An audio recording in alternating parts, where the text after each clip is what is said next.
Diversi commenti alle elezioni siciliane che ha visto tanti comuni andare al voto domenica scorsa, un test che ha suscitato parecchio interesse anche a livello nazionale, la Sicilia considerata laboratorio politico per via che in tanti comuni si sono registrate alleanze atipiche, tra alcune diverse tra loro, come liste civiche di centrodestra allearsi con il PD o la Lega andare da sola a sua volta con altre forze civiche. Un fatto è certo che la Lega non necessariamente si è alleata con il centrodestra di Berlusconi e Fratelli d'Italia e che 5 Stelle non hanno avuto lo stesso boom delle scorse regionali, anzi in qualche comune è stato abbandonato dagli elettori che invece prima aveva espresso il loro consenso per i candidati di Grillo.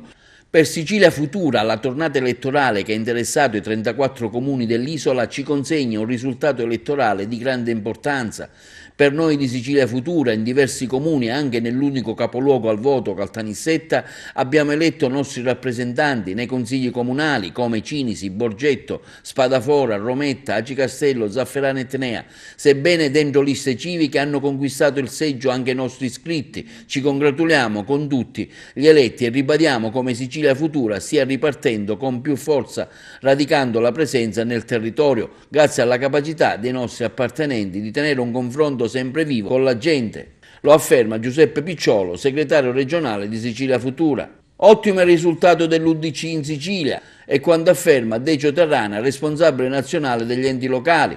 Abbiamo eletto in tutta la Sicilia consiglieri comunali e amministratori. I candidati hanno consentito di rappresentare non solamente la nostra presenza politica, ma anche la nostra forza elettorale. Ormai è evidente che la politica moderata, responsabile e che mette al centro dell'agenda elettorale i valori alla persona e al lavoro, dell'economia sociale e della solidarietà, viene premiata con un rinnovato consenso elettorale, diffuso su tutto il territorio siciliano. Avere inoltre manifestato nelle diverse candidature trasparenza, responsabilità e competenza è stato fondamentale, afferma Terrana. Oggi la presenza dell'impegno dei cattolici in politica è fondamentale, occorre sempre più impegnarsi per una stagione nuova politica ricca di sfide e di confronto. Un grazie va posto da Decio Terrana a tutti i candidati dell'UDC. Prende posizione anche Cappello del Movimento dei 5 Stelle, affermando che in parecchi comuni siamo la prima forza politica, con la Lega quasi sempre alle nostre spalle. Un grazie, afferma Cappello, di cuore a tutti i nostri candidati. Chi ci dava per spacciati dovrà farsene una ragione. Il Movimento 5 Stelle c'è e in parecchi dei comuni dove ci siamo presentati si è rivelato la forza politica più votata, piazzando di sempre, tranne a Monreale, davanti alla Lega, che non ha sfondato per nulla. La Lega cresce bene in Sicilia, ormai siamo un partito a forte presa popolare. La linea del buon governo tracciata da Matteo Salvini è stata recepita dai siciliani, così come nel territorio e sotto gli occhi di tutti la crescente strutturazione del partito avvenuta negli ultimi 6 mesi, con il sostegno del senatore Stefano Candiani, commissario della Lega.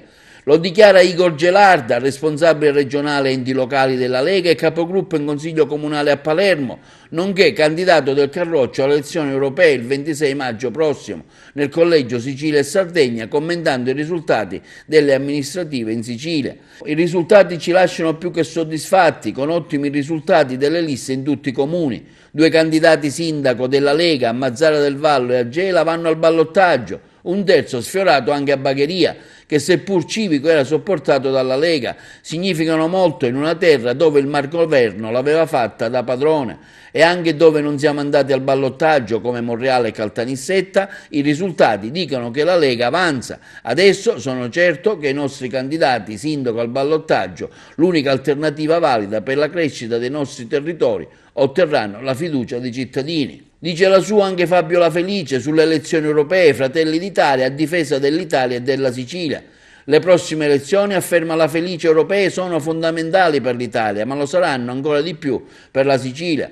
Fratelli d'Italia, con la propria lista dei candidati, con Giorgia Meloni capolista, vuole buttare giù l'attuale Europa, quella dei potentati economici e delle banche, e costruirne una nuova fatta di stati sovrani che si occupano autonomamente dei loro cittadini, lasciando all'Europa i temi più ampi come la politica estera, la difesa dei confini dai clandestini e dal pericolo del terrorismo.